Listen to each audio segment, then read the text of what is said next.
When I started the podcast back in 2019, before the pandemic, I did it partly because I wanted to create or try to build a community, because as a expat artist and an older expat artist, just to be clear too. So I'm not young. If I were in my 20s, this would be a very different story altogether. But as an expat artist, a young older expat artist, I find connecting with people and in the arts community a little bit more difficult. And so I thought, oh well, I could create a podcast, and then I can keep in touch with those people, and some of them can become part of my online community. And what I sort of came to probably about a third of the way into doing the podcast is that I'm not very good with keeping in touch with people. And I think that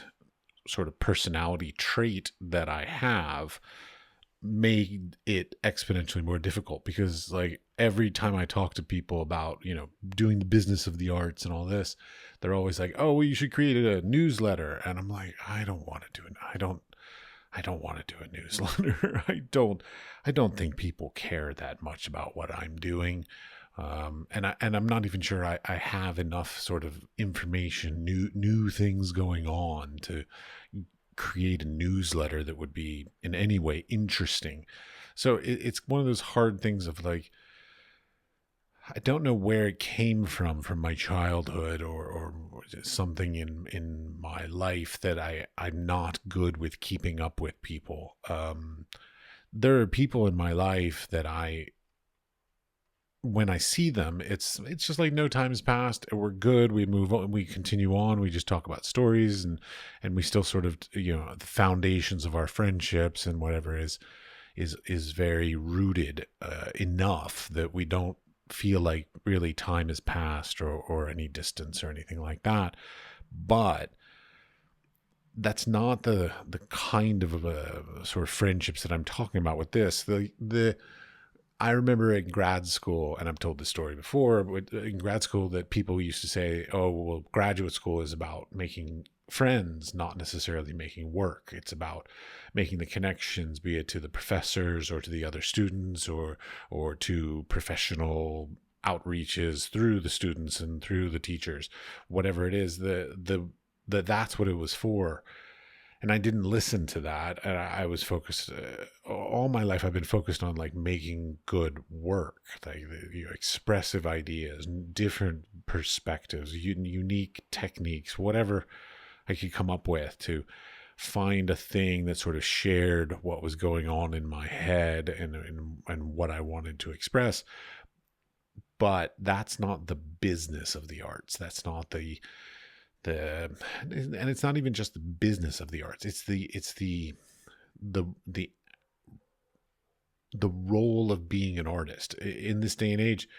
We need a support network, a group of people. We can call it your arts community. You can call it your tribe. You can call it whatever you want to call it. While there's the historical idea of like the romantic, artist pining away in the studio kind of stuff, it's probably never been true. I mean, back in the Renaissance, there were entire studios. So there was the master and their apprentices. So they always had a support network. When we're talking, the 1940s Paris, like there was always a group of people that shared studios or lived together or met at the cafe every couple of days or every day to discuss what they're doing. And it's this network that always was of a great benefit. I mean, I've had times in my life where I've had these, there was a time in Washington, D.C. where we created a thing called CAVE, Center for Collaborative Art and Visual Education. And it was so much fun. Like when you can find those people that you have sort of similar things, and they suit many different roles. Because like we had some of our professors were in CAVE and we were the students, and yet we just hung out like equals, and it was great fun.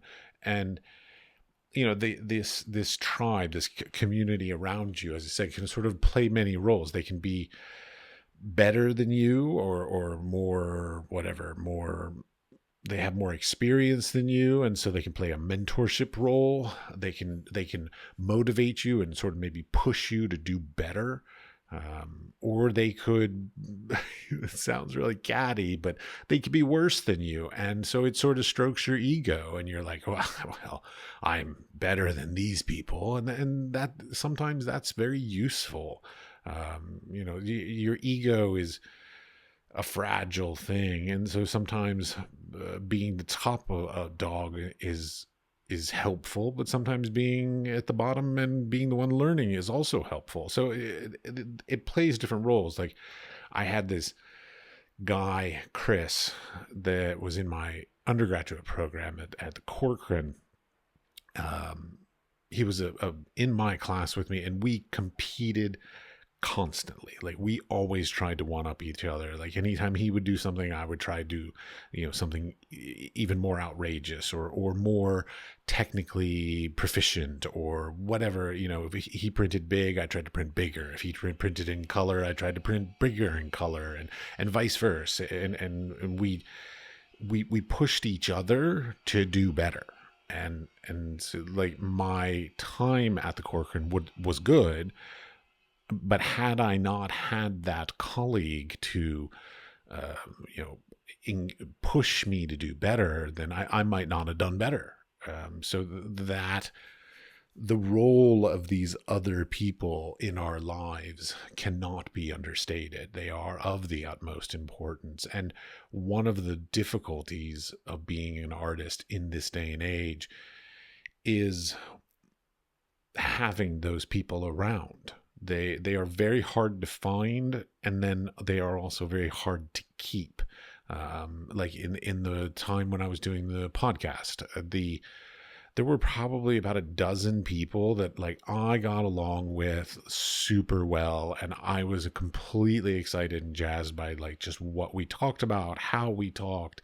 It was great fun getting to know them, and very educational for me, hearing their backgrounds and their stories, and it sort of motivated me. Like, I remember there were some of them that literally, like, when I got off the podcast, I was like, oh my gosh, I need to go take this idea and go into the studio and make something from it. So the role of these people, I wanted them to be part of my life. I wanted them to be in my sphere and my tribe and my whatever. And I didn't reach out to them and try to maintain it. And that has been a very horrible detriment in my career, but probably also in my private life. I am not very good with keeping in touch with people, be it, heck, I'm not even very good at keeping in touch with family. I've got family members, like, I've got an aunt that I haven't seen in 20 years. Equally so that she hasn't reached out to me either. So maybe it's just, like, literally a family trait to not do this. But that being said, the nature of needing this community cannot be understated. It is as important as anything else in the arts industry. So, I mean, if you think about it, like, let's say I want to be a graphic designer. Well, you're going to probably work at a graphic design firm. And so you're going to have that, again, that sort of community around you of people that will support your ideas or question your ideas, but they will all be on the same page, and they will all sort of work towards the same goal. And that's amazing. Like, I love that. Like me, I'm a huge fan of printmaking shops. Like, I love printmaking shops because the equipment and the space needed to do printmaking is so cumbersome. Like, I mean, the presses can weigh up to a ton, and the amount of space just to lay everything out to dry and all that, you can't generally own it yourself. You generally share it with others. So I love the communal quality of that. Now, unfortunately, I chose photography as my background, and photography at the time when I chose it was a very solo project. I mean, literally, we went into a dark room and quietly printed our individual photographs after being in a studio generally doing photographs, quietly. I mean, we can be playing music or whatever, but like not as a group, not communally. There was very few circumstances where we shared whatever, anything, whether it's from models for shooting or locations. Like a lot of photographers are even very competitive in that they're like, oh, I'm not going to tell you the super secret trick that I did to do this or what technique I did that, which drives me nuts because there is no such thing as a secret in the arts. I mean, if somebody does something, show it to 10 artists and one of them will be able to figure out how it was done. And so then there you go, the secret's out. So being secretive, being competitive is not beneficial in any way, shape, or form. And it's very unfortunate when things like ego and competitiveness get in the way of making a community or building friendships or building, we can call them even like peers or whatever other word you want to put to it, but they are so important to building your career. Now, these days there's online, and a lot of people say, oh, my online community fills that void in my life. I disagree with that generally. I mean, it can fill part of that void, some of that void, but it's never going to fill that actual void. Like, I mean, what I'm talking about is a group of people that you'll go over to their studio and you'll just hang out, have coffee. It's not even specifically talking art, but you'll see what they're doing. Maybe you'll ask a couple questions. Maybe they'll show some like, hey, I'm trying this. What do you think of this versus this? That kind of stuff. And then equally so, they'll come over and sort of see your works. Or like I've had this long-standing thing that I've been wanting to do for decades, which is artists poker night, basically. So like a bunch of artists sit around, they come to a table to play poker, and each of them brings one work that they've been working on that they're struggling with, that they want some input on or some feedback on. And during the course, and they're sort of laid around the room, and during the course of the night, everybody gets to sort of sit with them. And if they have something to say about it, they say something, talk about like different techniques, different ideas, different mediums, whatever thing that they feel that person needs based on whatever they've brought. And so that always sounds like great fun to me. I've never done it, mostly because I don't play poker, but the little problems, but the idea of it's great. Like I love the group critiques. Yes, they're incredibly painful sometimes. They're very difficult to sit through being critiqued, but some of my fondest memories in life are being critiqued. Because the feedback, you're listening, and people, either they completely misinterpreted, and so that's a good feedback saying, okay, I'm not sharing what I wanted in an effective manner, or they actually sort of get to the heart of it, and then they oftentimes dig deeper. They're like, oh yeah, he's trying to share this idea, but underneath that idea is actually the more important idea. And it's like, oh shit, I was doing some superficial thing when really this is a much more, intrinsically important or engaging subject that I ignored because I was I didn't get deep enough. I didn't get whatever, profound enough, thoughtful enough, conceptual enough even. And that pushing, that somebody there to advance your ideas is incredibly important. I cannot stress enough how important it is. Like I have a friend of mine from graduate school, Dick, that every time I see him, he just sort of mocks me. He's like, oh, you're doing that? Oh yeah, well, you could do that better, kind of thing. Like just constantly pushing me and I love it.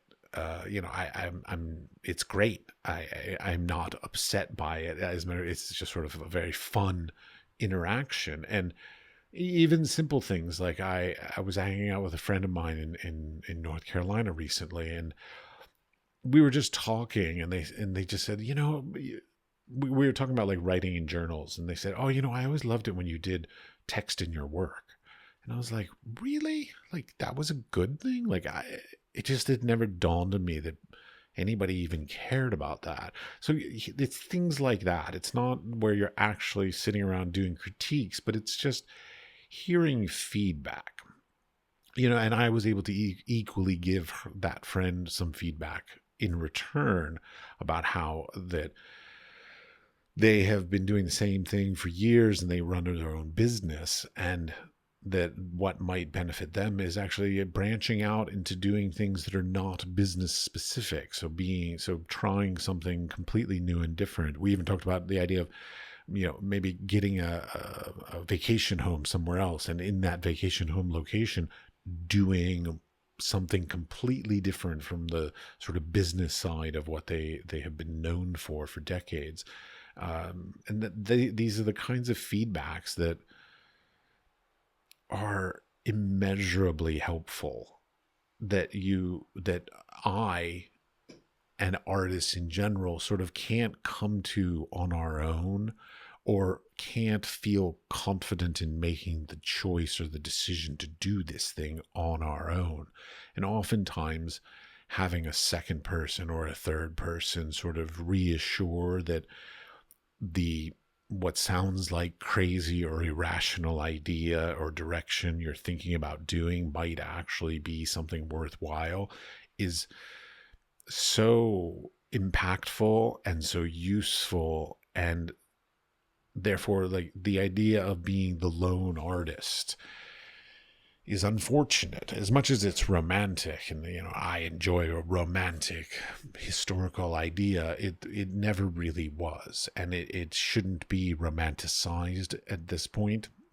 What should be romanticized is the contemporary things where people are doing lots of collaborations, where people are working together, where there are much more expansive and involved and incredible projects that are being done through collaborations and other forms of sort of group projects, whether it's just a group of artists who happen to exhibit together, or whether it's a group of 2 or 3 artists who literally collaborate on work.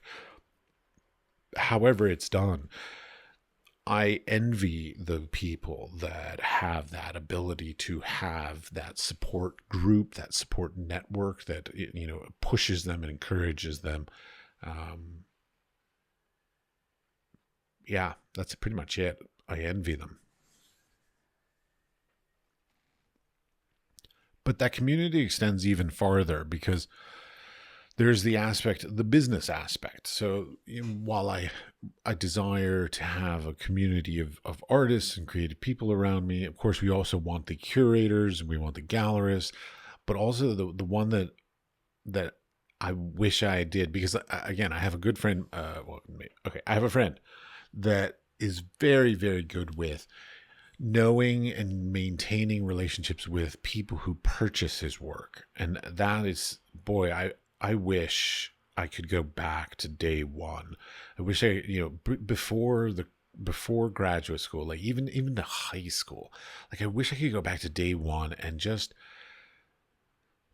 keep the names and addresses of every single person that has ever bought or traded or somehow attained one of my pieces, that I've given as gifts for holidays and events, whatever. Where all the pieces I've ever made are, but not just like sort of a personal tracking thing, but like knowing who has collected my work and being able to have that database and that knowledge, and then have the opportunity to be able to keep up with those people and say, like, I know you have this piece that you bought back in 1997. This is what I'm doing now, and maybe you want a companion piece, or just not even trying to be sales pitchy, but just knowledge, just knowing, and also like they want to know, because I know that like I owned a lot of art from artists that I'm always wondering, I'm like, did they go anywhere with their careers? What's going on with them? And I wish I knew what they had moved on and done, and so it's one of those things of like just maintaining relationships not necessarily close, but, it could be a once a year email out, or like I'm a big fan of mailing things. Like maybe I'm just old, but I really love the idea of keeping in touch with them.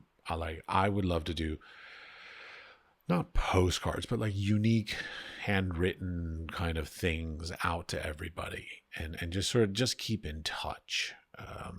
I'm very bad at it, but for all those people who are listening who do know me personally, or were as a guest on the podcast, like, I do want to keep in touch. I'm just very bad at it, and it's not anything about you.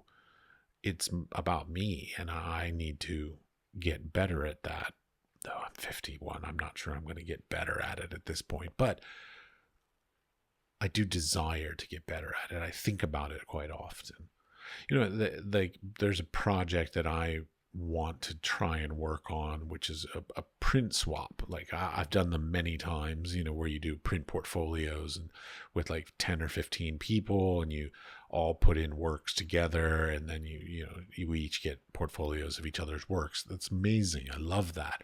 But I want to elevate that in some way. I want to get 15 people together, but we make 20 portfolios, and then those extra 5, we get those 5 placed into institutions or collections intentionally, so that not only does everybody get bodies of work from the other participants, but we also get the ability to put things on our CV that says, hey, our work is now in the collection of this institution, or this major collector, or whatever.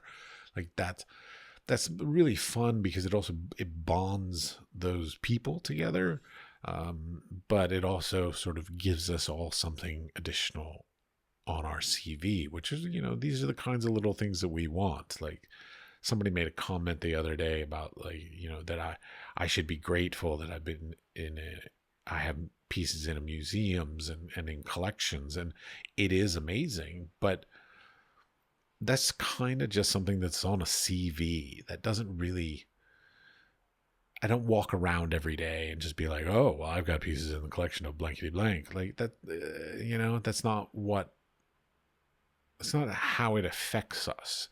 Like, I'm honored to be in all those collections. I'm proud to be on all those collections, but I don't think about those very often. So you're only as good as the most recent work you made. Maybe I made some work 10, 15 years ago that was of a certain quality that warranted being in a collection or a museum, or that more people bought, or whatever.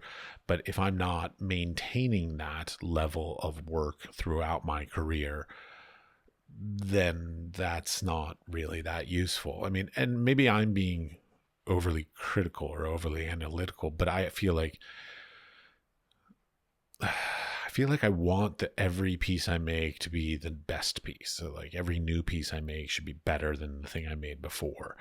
And I know it's not true, because, like, if you look back at, it could be any painter, any photographer, any artist you really know, you probably know 1, maybe 3 works by that artist, if they're lucky.